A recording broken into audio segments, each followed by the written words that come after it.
Hello and welcome to The Promised Land, a show about Manchester United and part of the 90 Min podcast network. I'm Scott Saunders, joined by Rob Blanchette as per usual. Sorry for the last show. Little diversion. Jurgen Klopp leaving Liverpool caught me off guard.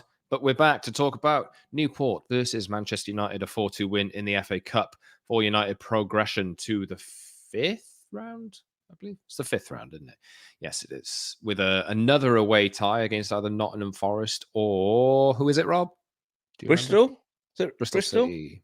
Yeah. Bristol City. So we will see what happens there. But obviously, a 4-2 win over a League Two club. Meltdown time. So let's Not for us, though.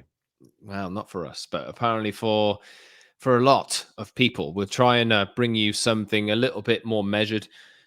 There's Ahmad liking tweets saying I should be on the pitch, or maybe I should go to Sunderland or something. There's Marcus Rashford going out for 2 nights apparently and turning up ill on Friday and therefore missing his place in the squad for the Newport game. There's a press conference where Ten Hag was asked about 8 times about Marcus Rashford, despite him saying it's an internal matter. What do you want him to do? I don't know. Right, Rob. 4-2 FA Cup progression. Where do you want to start? Where can we start? We'll start from the beginning, shall we? I thought the selection was okay. I thought also overall the performance was also okay. There were bits that I didn't like, and we will discuss some of those points today. But as I think I tweeted afterwards, I think you'd accept 4-2 at the end of this. Like, I think with the cup, I'm always less interested in performances, Scott. I'm more bothered about progression. Like, so you just win the game, however you win it, and you move on to the next round. And that's what's most important in the FA Cup. Did we see similar things that we've seen over and over again for the last 6 months and beyond with the team, with the same players as we have done and talked about before? Yes. And I do understand why some Man United fans have now this, nagging kind of frustration with the team, because I do think you should be going to Newport and you should be finishing them off in 20 minutes. And that's what the performance kind of showed, didn't it? I think after 20, 25 minutes, it looked like United were going to stroll this, and United decided to take their foot off the gas, I thought, at 2-0. And it's then suddenly a game. That happens against Newport, Scott. That will happen probably against West Ham in our future games. It's happened all season long. It just doesn't stop happening. So I do get why United fans are not watching it and feeling fantastic at a 4-2 result at a team from the lower echelons. You should be dealing with Newport much easier than you did. Yes, a switch off. 2 nicely worked goals, actually, to start with. But I think the first goal that Newport scored, I don't know what you can... I know it's Newport, and I'm going to give Newport a nice compliment here and defend them a little bit, because I was born in Newport. So it was good for them. I wouldn't have minded, actually, if they'd have got a replay, but then I just thought of all of the absolute meltdown that would come on around. Like, United have won the game and still the world is ending. But the first goal, out of nowhere, a volley, which was then, or half volley, I think it was, wasn't it? And then deflected over Altay Bayındır, who made his debut in goal, finally. Probably the only appearance he'll be making this season, because Andre Onana's coming back by Thursday for, I think it's Wolves, the next game. But yeah, after half-time, Rob, we've seen it loads of times before. Players switching off, not doing their jobs properly, and then Newport making a fist of it. Although I didn't think United were ever really in danger. Like, I don't know about you, but I always kind of thought that they would get back to that. They could have scored 8 goals. They could have scored a ton. I know that there's a lot of dissatisfaction, and obviously we'll talk about what went right, what went wrong in a little bit more depth. But just move on. For me, I'm in the camp of just move on. We've seen a lot of problems. These are not new problems. So I'll let you talk about them. Like you just said, they could have scored 8 goals, but the truth is you didn't. So this is the problem, is that I think United were very much in control of the game. And I think that first 20 minutes, they showed how much of the superior team they were. Like, my God, even Anthony was popping on that side and showing some form. He obviously got a goal and assist in the game, so credit to him. Do I think, like you said there about stuff that we've seen before, do I think that these things are going to heal quickly, Scott, now as the season rolls on? Am I sat here with confidence? Because I'm always progressive in my mind. I'm looking forward. I'm not bothered about Newport. You won 4-2. But why do we see players switch off still? Like, I think, again, I tweeted, Erik Ten Hag must be pulling his hair out. You know, look, I have as well. Nothing there at all. It's all gone, has gone for a while. Why is it that we are seeing those things? I think that's a bigger question and a more important question, not that we didn't see it. Because let's talk about that then. The fact we're not seeing it, the fact we're not seeing it is obvious, isn't it? We all know, we all actually know what we are going to see. And that's a bad look, I still think. I think not just for United fans, but I think United fans look at that and think we should expect better. And that's my tip on this. I think these players are better than maybe some of their performances suggest. Whose fault is that? Just switching off after halftime or switching off? Right. Players' fault. That's a culture and mentality problem, right? Yeah, because it happens very regularly. There's been, I know you've been a big advocate of Hannibal getting minutes, but he's been sent out to Sevilla. They've already excluded him from the squad because his attitude isn't right. Well, he was back in the squad for the last game. So they said that, and then he was back in the squad within 5 minutes. But still, it's you know, they wouldn't say it if it wasn't an issue. Marcus Rashford is what God knows. Who knows? Like it's an internal matter, as Erik Ten Hag says.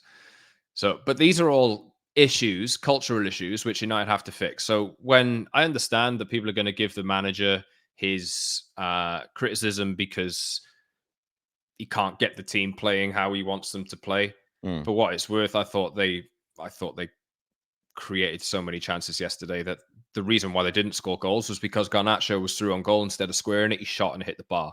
That's the problem for me from yesterday. That you make the wrong decisions, that you're selfish in moments, and that's a cultural problem, which is what I've been saying the entire time. But the guy who's in there trying to change the culture is the one always getting it in the neck because the players aren't listening to him. Whose fault is that? Like, the players haven't listened. This group of players haven't listened to managers for years. So, you know, for me, it is what it is. But like, obviously, Ten Hag is going to get his criticism. There are things you can point criticism at him for, and I've sat here and criticized him. I'm not giving him a pass. I'm just saying, as I've said many times before, that he's one of many problems, but there are other problems that are bigger than him within this club at the moment, for me. Completely. And you know, you've just summed up Manchester United in 10 years. You know, that's a 10-year cycle of United under multiple managers. Yes, I think in a moment when a player doesn't do what you want them to do, then of course that's about the player. But I think it's also about, I don't know, like, I'm not saying players should fear the manager, but you should fear not doing your job and then being dropped.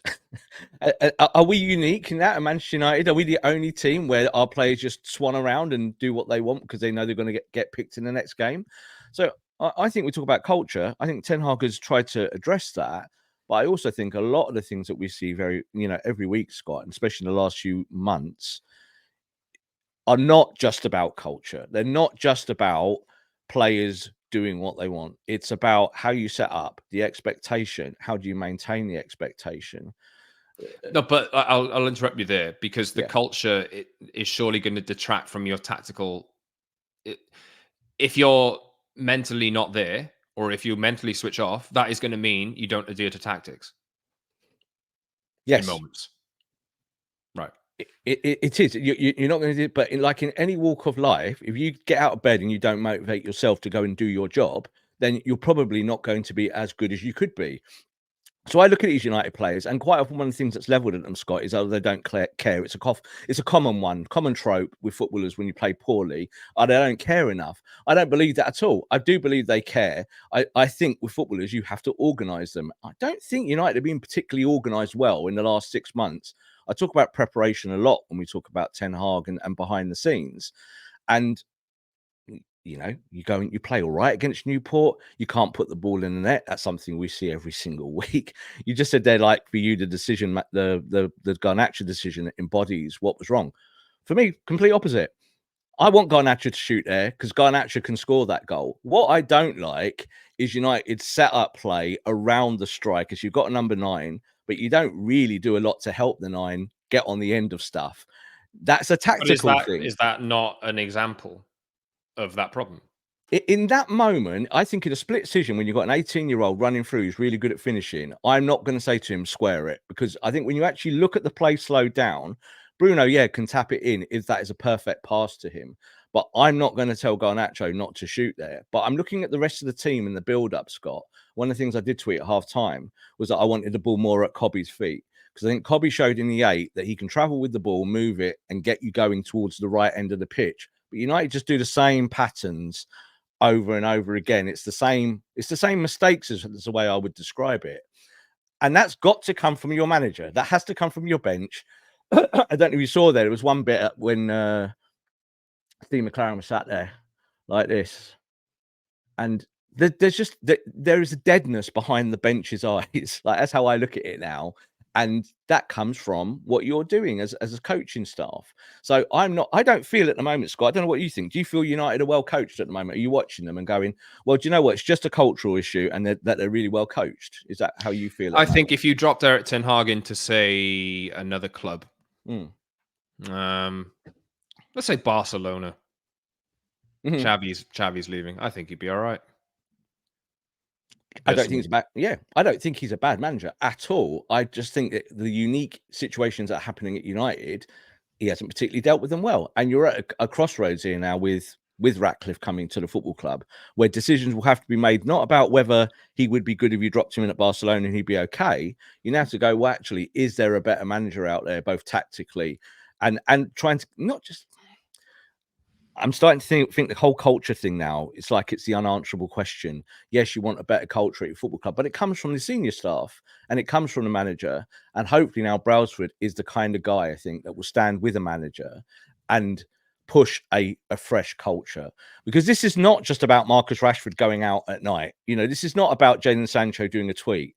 This is actually about just the fundamentals on a football pitch. It's about covering a post. It's about marking someone properly. It's about not giving the ball away frivolously. It's about, like you can say, they're squaring the ball. All of this is interlinked. All of it. It is. It is interlinked, but you also can break it down, Scott, into individual parts. You can, I think. Football's a sport at the end of the day. These are sportsmen who train every single day of the week to do certain repetitions. And there should be a level. I think you can say, right, that's your level. And yes, you go up and down. But there are times when you drop there, it is not acceptable. So we have to talk about it. It's like, it's boring, but yeah, and that comes down to management staff in any business where the boss at the very top has to trickle down delegation to make it work. And you see that with United. I'm not sure that is there. And I feel Ten Hag in 6 months, Scott, has become less effective from the touchline. I don't know what you think. I think from the touchline, you could see that United in games, first season, he was really good at spotting issues, changing them. And that was with a new squad that didn't know him or he didn't know them as much, and he had some success. I think now we're seeing the last 6 months, United down yesterday, they'd lost that game. That would have been the 15th defeat in 30 for the season. And that statistic on its own, we can't just talk about culture. Can't just say, oh, that is a cultural thing. Yes, no, but like Rob, and this is what I've said so many times. Yeah. Erik Ten Hag's standard of play, the way Erik Ten Hag wants to play, requires all 11 players to attack and defend at the same time. Yeah. That is fundamental to it. Absolutely fundamental. Energy and making smart decisions is fundamental to how his team plays. If one person or two people are not doing it properly, everything falls apart. How many times has he said it's like a deck of cards? Like if that's what we see over and over again. And like I'm coming out of this game, I'm just thinking it's easy to criticize him. And yes, I'm not saying that he'll be there next season, but what are you realistically going to change now? Let's just look at it and understand that Ten Hag last season was trying to fill in gaps and trying to get results by whichever way he possibly could. This season, it's been more of I think a progression to the style that he wants to play. And we ask every single manager to stick to their principles. And I think we're seeing whatever principles Erik Ten Hag has, we're seeing him try to stick to them. It's just we have problems and there's a lot of issues to fix and iron out over the course of it. Whether he gets a chance to see it into next season, where hopefully cultural issues and player fits are changed and improved, who knows? But I just think, I honestly, and maybe you're listening to this and you're angrily disagreeing with me. I just think, yes, it was Newport, but United won pretty comfortably. I know they scored twice. The first one was essentially like a fluke. The second one was a switch off, which we already know about. United then went on and absolutely steamrolled them. They could have scored a number more. I just think this is the wrong game to have this conversation after. This is just me personally, but I know that it's United magnifying glass every single time we can take conclusions. I didn't see anything different yesterday that I haven't seen already, personally. And I think that is the problem. That's exactly it. Like you're playing Newport, and I think, Scott, you should expect to go and just dispatch Newport in the way that you played in that first 25 minutes. And we could talk about hitting a crossbar or one bad decision or whatever. I think it's more about a style of play that's being constructed. That's how I look at it. And I think my criticism here is, like you just said there, you want a manager to stick to his guns. Mourinho stuck to his guns. When we say style of play, can we just clear this up? What is style of play? What's his style of play? Style of play 80% possession? Because I think people like watching Pep Ball over the past few years. Style of play is keep the ball, keep the ball, keep the ball, keep the ball, keep it off them, starve them to death of the ball, and then we'll score by a cutback tap in. I think that's what people think of when they think style of play. Personally, what I saw yesterday was Lisandro Martinez getting the ball a lot, and the ball shifted out to the wide flanks where United had a ton of space. Yeah, and I think that if you have lost 14 out of 30, we can question style of play. That's the way I look at it. Is that, and you're totally right. Like the whole thing about what Ten Hag needs to be able to facilitate his style of play is that we now know with the new ownership and with Ratcliffe there is that you're going to have to buy players to fix the style of play, aren't you? Like that's the only thing you can do now. You can look at these players and go, they can't do what Ten Hag wants them to do. But the big question now is, do you give a manager X amount of hundreds of millions of pounds to do a side of play that might well be fundamentally flawed, I think, in English football? Now, he plays counter-press, Scott. There's nothing particularly genius about that. There's nothing about trying to, you say, like players to run around and do their jobs. Again, I don't think United players are like looking disinterested in doing their jobs. I think it comes down to what they're being asked to do sometimes. I think the way Ten Hag is set up this season has cost United games, and he's not been able to change the style of play in games to fix it, which is what was different last year when he was going, right, I'm starting with this 4-1-5. I'm going to go to 4-2-3-1. I'm going to fix it. I'm going to nail it down. We're going to go win a football match. Yesterday, he played 4-1-4-1, Scott. This is what he's settled on. He wants to play this style of play in this formation. But I don't think we see anything different within that in the 90 minutes for him to be able to switch stuff. You just mentioned Guardiola.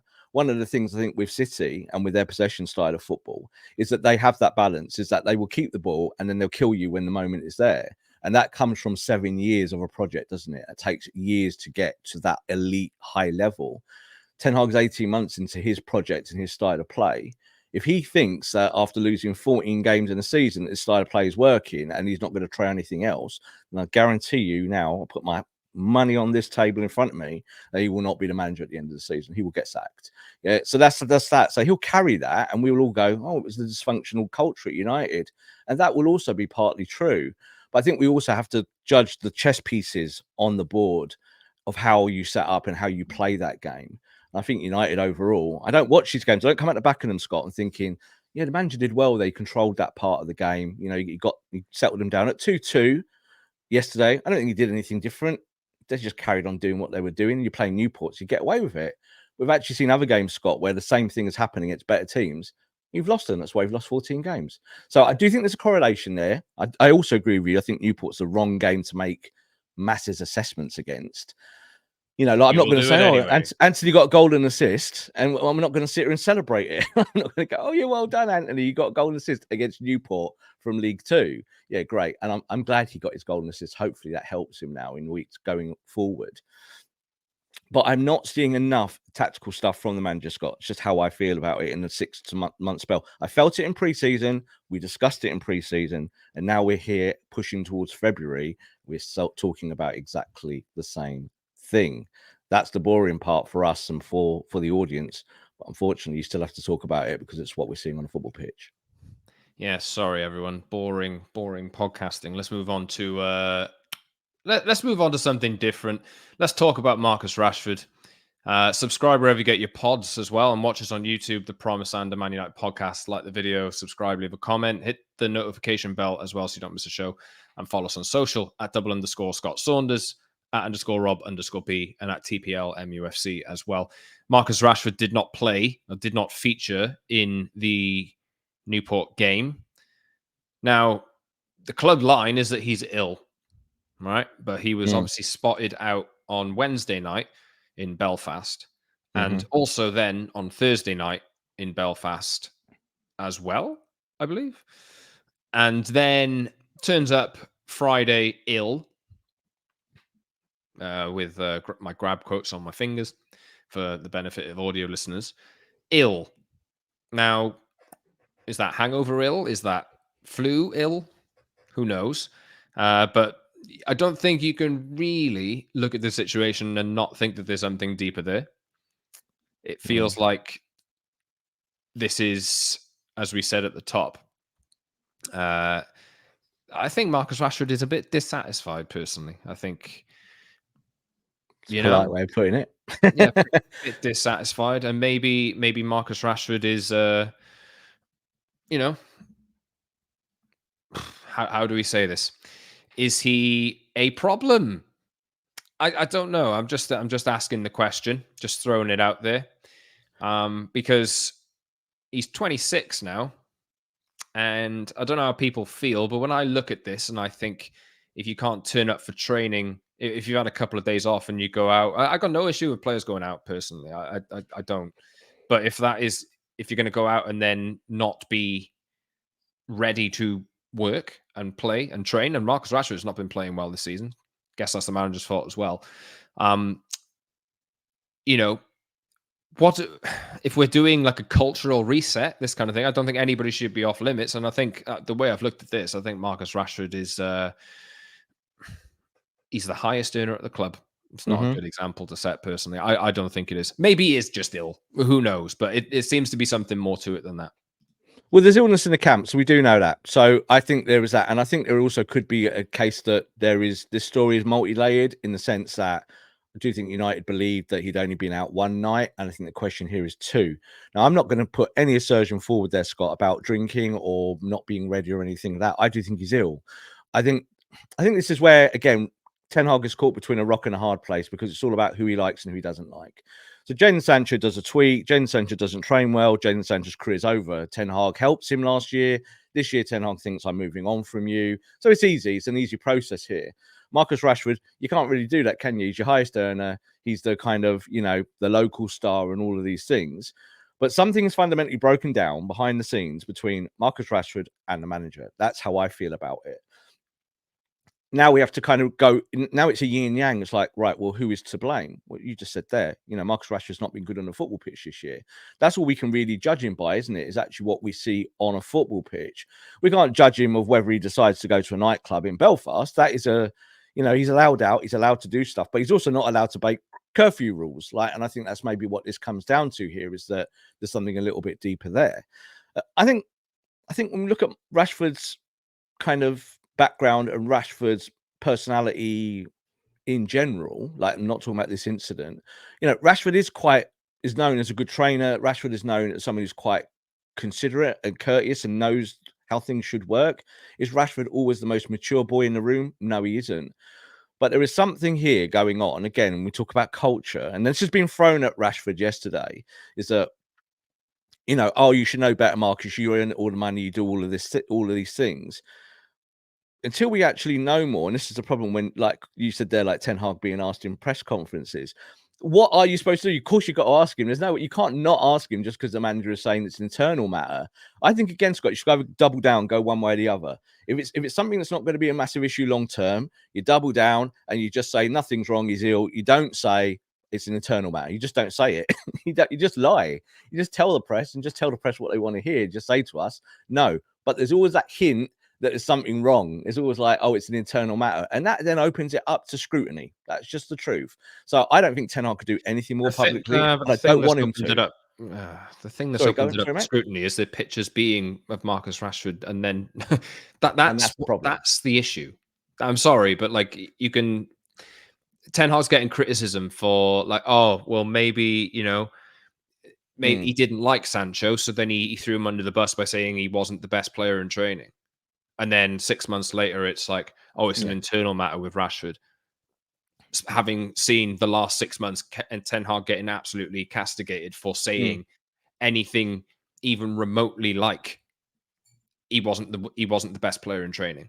So maybe he's looked at that situation and thought, oh, well, I can't do that again.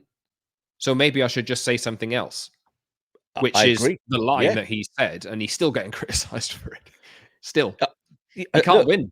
The bloke can't win for me. He can't win. He can't win. But I do also think that this is sometimes about a politician's hat. Yeah. And sometimes you can just sit there and go, there's no problem with Rashford. It's not an internal matter. I'm not even going to talk about it, which is what he says.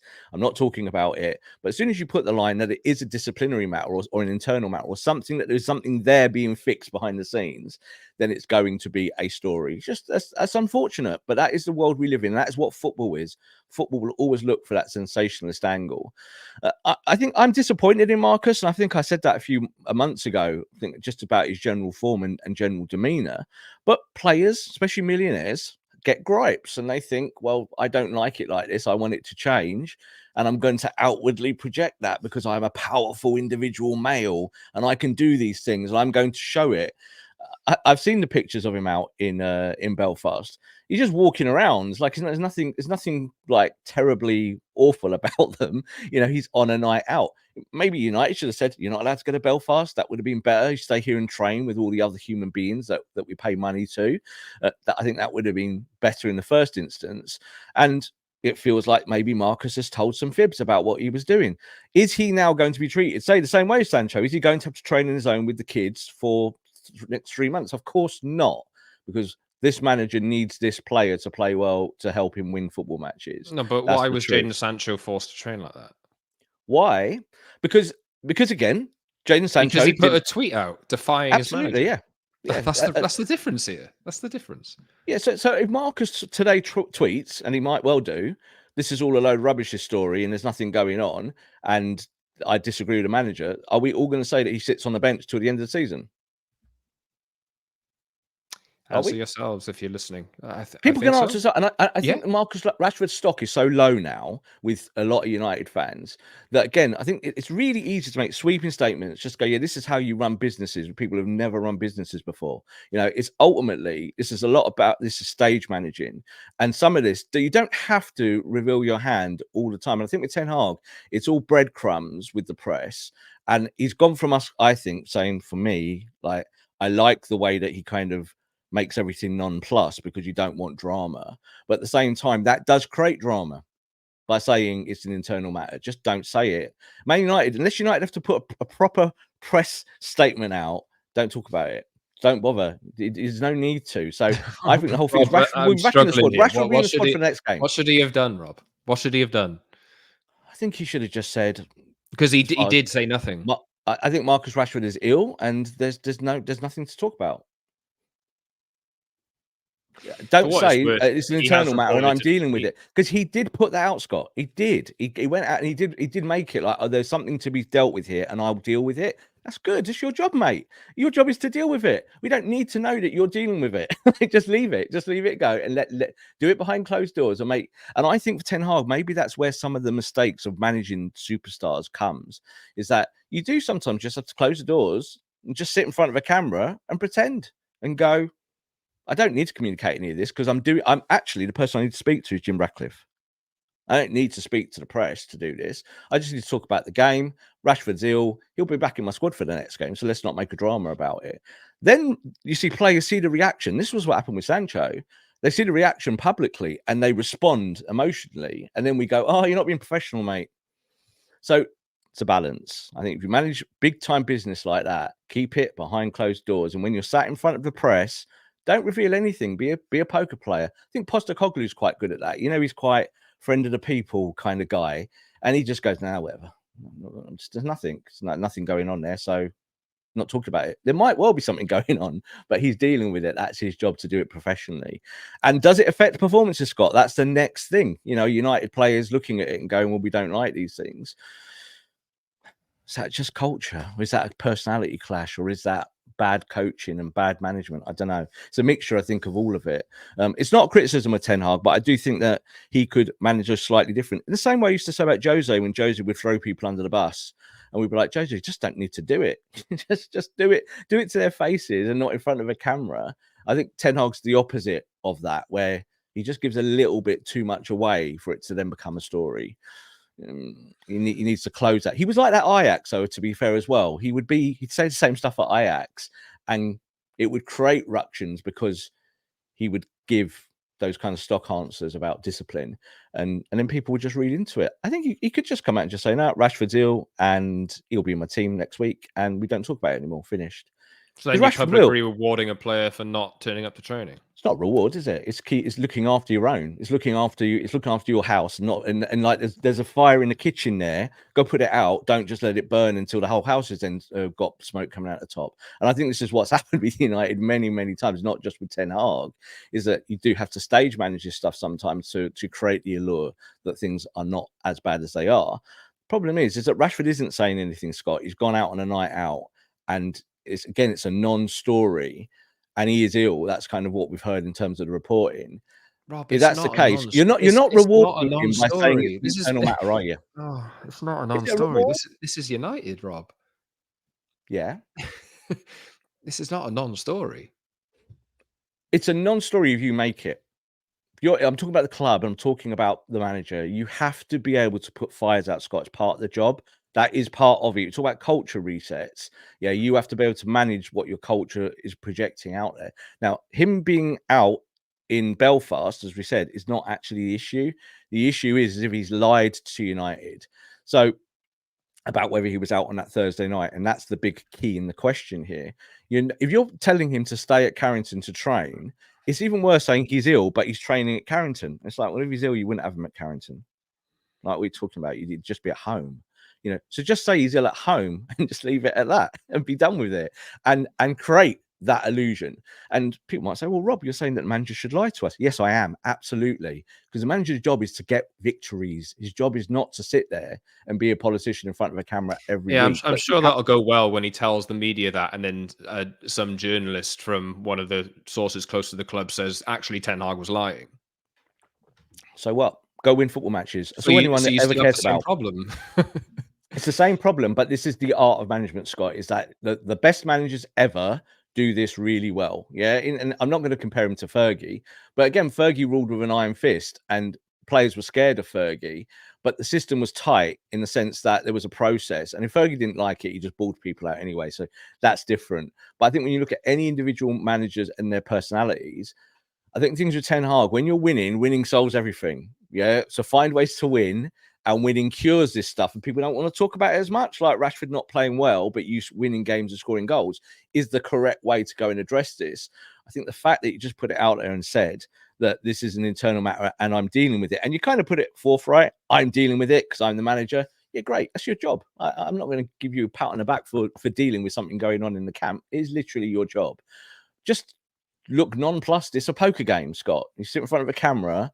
Like, we don't have to play the poker game because we are analyzing stuff. We're not here to support a manager or be detrimental to a manager or to the club. Do you get what I mean? But he is. That's his job. And players then see what's projected. So Rashford might actually be going today. I didn't do anything wrong. In fact, at least you did nothing wrong. I'm ill. I'm sat here. I'm ill. And today I'm the villain. And it's an internal matter. And I don't even know anything about this internal matter. What internal matter? The manager's not said a word to me about it yet. So that happens a lot. Like you just said there, the journalists connected to the club. Yeah, that's the ecosystem of football. That always happens, and there's going to be stuff out there, but it's more about how you manage the camp. I think that's where the Sancho failing came. Sancho's a little boy. He was dealt with in a way that rubbed him up the wrong way. Now you're going to have to sell him and lose money. That's okay. You've decided to do that, but you can't do that with everyone.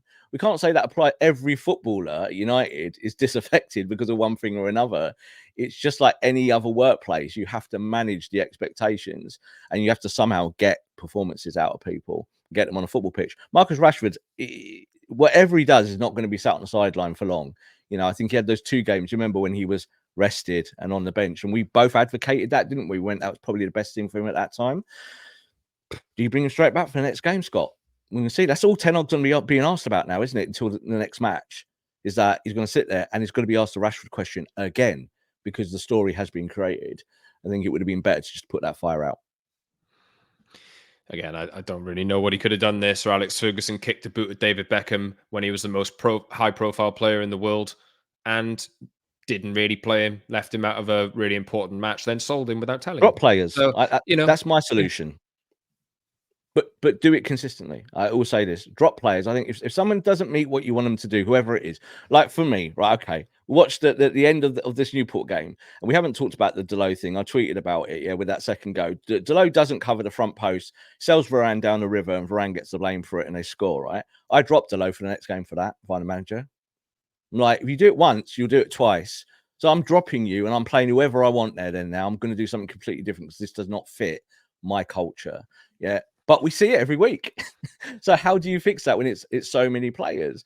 I think Rashford, if Rashford has broken club rules or has lied to the manager, I think the manager can say, if he wants to make it public and say it's an internal matter, that the best way to answer it is just don't play Rashford.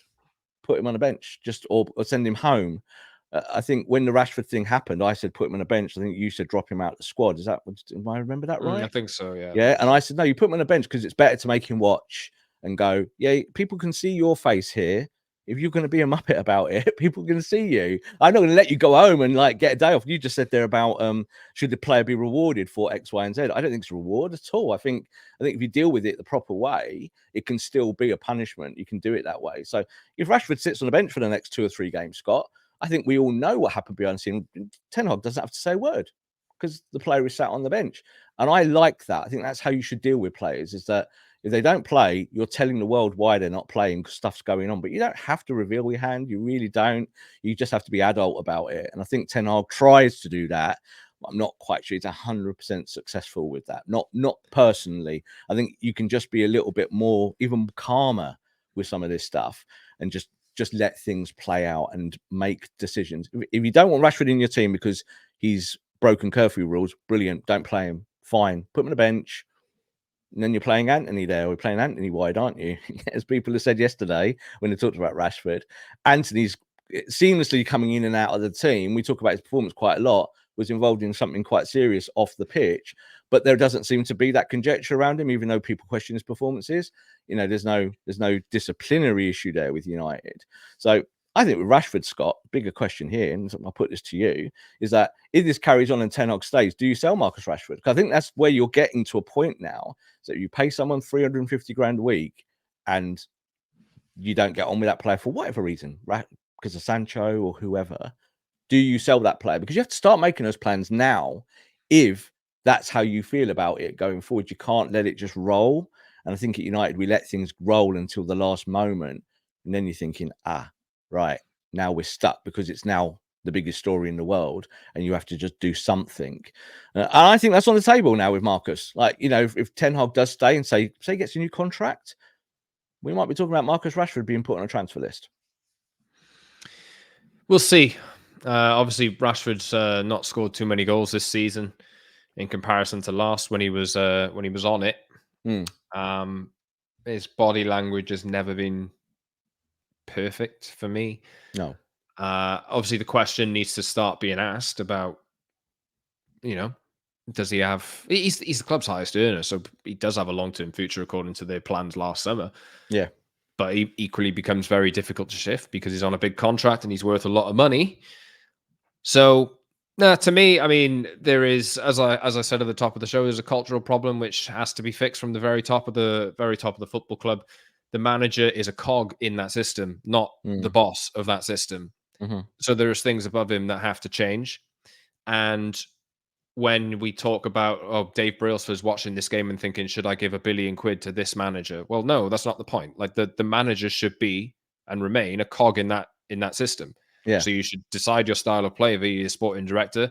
If your manager, in this case Erik Ten Hag, fits the style of play that you want to play, you agree it between you, you make your tweaks, and then you buy players for that system. If Ten Hag is not doing it properly or not hitting expectations, you find somebody else. I think that's the way it should be. There are so many disconnections at the moment at United that I just feel like every single person within that football organization who isn't new, who hasn't come in since Sir Jim's investment, which should be confirmed at some point over the next couple of weeks, you would think. Everybody is on the list. You either get in line or you leave, for me. And that I include the manager in that. I include the players in that. I include Marcus Rashford in that. And the only way that United will ever fix themselves is by doing that for 2-3 years. But it's going to take them 2-3 years because they put players on lots of money on long-term contracts. So you can't shift every single player unless you're a genius, unless you're some kind of market genius. This is going to take a few years.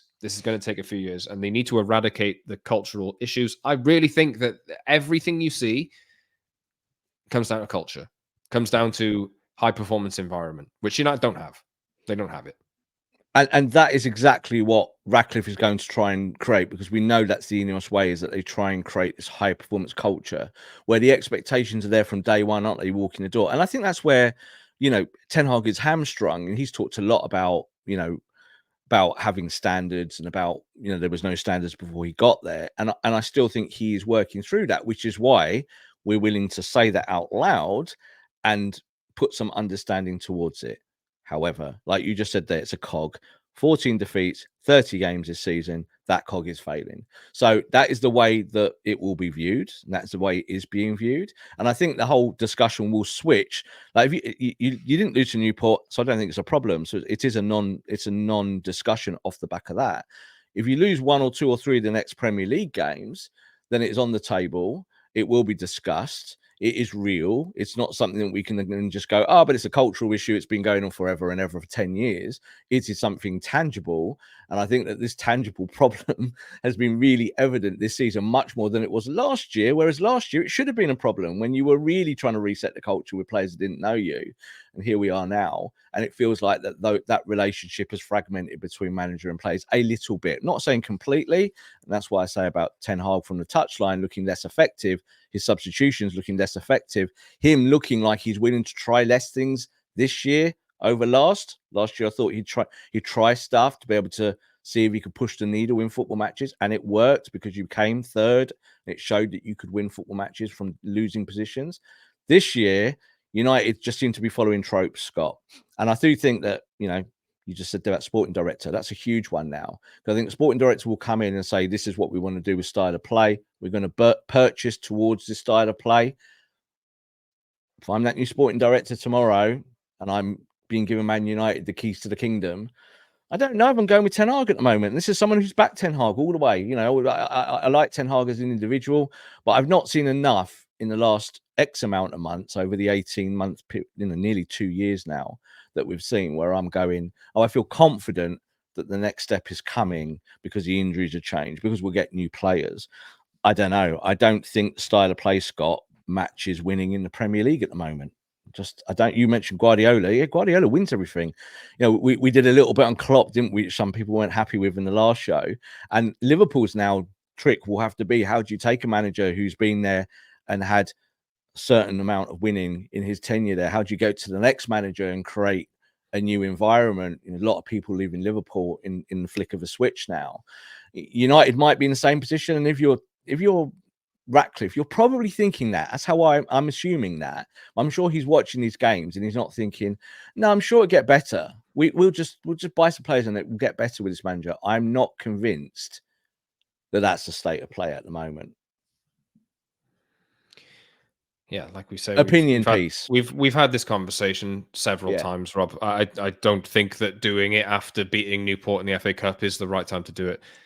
Unless that's what everybody wants. Personally, I'm quite bored of it. I'm really, really bored of it. And, I've just said there, like, Erik Ten Hag might not be here next season. Yeah, But the I fact don't of the think he will. matter is, I don't think him or any manager that United have had since Sir Alex Ferguson left have had the opportunity, maybe apart from David Moyes, have had the opportunity to do things the way that they wanted to do it completely because they don't have everything adjusted above them. Jurgen Klopp, even a couple of weeks ago, said I couldn't have done all of this at Liverpool without having the right structure in place above me. Man City went and hired Ferran Soriano and hired Bergerstein 2 years before they employed him. Mm. It's not rocket science, man. It's not rocket science. I just think to put this on the manager every single time. Yeah, fair enough. If you want to start fresh, tear everything up and go again, fine. But you're probably doing it with Graham Potter, who's just been at Chelsea and has failed. Absolutely flat out failed. So what's the difference? Dead air, no difference. I don't know. I don't know. I don't know. We're having two separate conversations. I'm not saying that, so I agree with you. I totally agree with you. You know, I do. And I think the thing is that it is a boring conversation, but unfortunately, it does go match to match to match. And I just think with Ten Hag is that we can say we're not giving them a pass, but then we do give them a pass. We don't talk about some of it. So that's all it is. So I think we're giving him a pass, but he's going to have. What we're going to sack him now. Like no, right now, this second, and get somebody else, and it's all going to be magically fixed. We lose the next game, you probably might well get sacked. This is how we are closer to it. Like, I do feel that needle being pushed towards the door. Is that it's not like at the start of the season we can go, we've lost 3 games, you've had injuries, you're okay. It's February nearly, Scott. Like the AFCON has come and gone. You lost your goalkeeper, who's now coming back. These things are time moves on and expectation moves on. We haven't appointed a sporting director yet. Obviously, don't feel that these things are being done behind the scenes. And I would like Ten Hag to be in a position of power in that debate with a new sporting director, to be able to sit there and say, well, look, I've done these things and I can see what can work here. I have not seen that personally, as someone sat in the stadium watching the tactics thinking, yeah, there's some good stuff happening here, but it's just players. It's just that I just think the tactics are not great. I just think the tactics, I think they'll run out. And you just said about Graham Potter. Graham Potter, one of the things that he's famous for is having 4, 5, 6 different systems that he trains his players in. Did it work at Chelsea? No, it didn't. Did it work at Brighton? To an extent. But that's what he's known for. And I think that's what a sporting director will be looking for. He won't be looking for kind of a rigid approach to football. And I think in English football, you need to have that. You need to have systems up your sleeve. Ten Hag in 18 months has not been able to develop anything more than a 4-1-4-1. And he won't play anything else now. Like that's it. Like we know it's 4-1-4-1 every week. We don't see anything kind of inventive off the bench. Is that his fault? I don't know. I think that's the only bit he can control, isn't it? Is tactics and systems. I just don't think tactics and systems are great. I really don't. And I think that's the only thing I'm questioning with him personally. The rest of it, you're right. Like it's Man United. It's been a problem forever and ever and ever. We've got new CEO now. Hopefully, fingers crossed, that will change the direction from the boardroom and that we'll see something a little bit more progressive. But whether you actually stick with this manager, because they will be having that debate about, do you give this manager more money? Like we buy the players, but are we going to give him these players that are going to cost us hundreds of millions? He's a cog in the machine. He's got to be a cog that works, Scott. At the moment, I don't think Erik Ten Hag is working as that cog in the machine. I just don't. That's just a personal opinion. Right. We'll say goodbye there. I think United play against Wolves. Is it Wolves? It is Wolves, isn't it? Is it Wolves away next? Wolves away. Thursday West Ham night, at home. February the 1st. Yes. Wolves away, then West Ham at home. Difficult game, Watched a lot of Wolves recently. A team that's done very well under their new manager in the period that he's been there. But I think they've brought a style of play up now, and they look like a dangerous team. I think on the front foot, whereas last year and before they didn't. So I know that Wolves did a number on us, didn't they, in that first game of the season? Do you remember, Scott, when they were running through our midfield? And it was like, this is Wolves, by the way. But then we saw it quite a lot again with every other team that played us. That's a tough game for United. That's going to be a tough game. Obviously, we'll talk about that when it happens. Yeah, we'll be back after that game on Friday for another Promised Land pod. Let us know in the comments today. It has been, are you bored? I'm I don't. It's probably come across quite heavily that I'm quite bored of the same narrative, having the same conversation over and over again. But hey, we'll see how it goes. Maybe Rob's right, and they lose to Wolves, and Friday morning, Erik Ten Hag is sacked, and he's not got a job anymore. But we will see what happens. Fingers crossed, United can just start winning some games. Subscribe wherever you get your pods and watch us on YouTube. The Promised Land and Man United podcast. Like the video, leave a comment, subscribe, hit the notification bell so you never miss a show, and follow us on social at @Scott Saunders, at _Rob_B, and at TPL MUFC on social media platform X. All right. Thanks, Rob. Thanks, everyone, for listening or for watching. See you soon. Until next time, this has been The Promised Land. Thank you very much.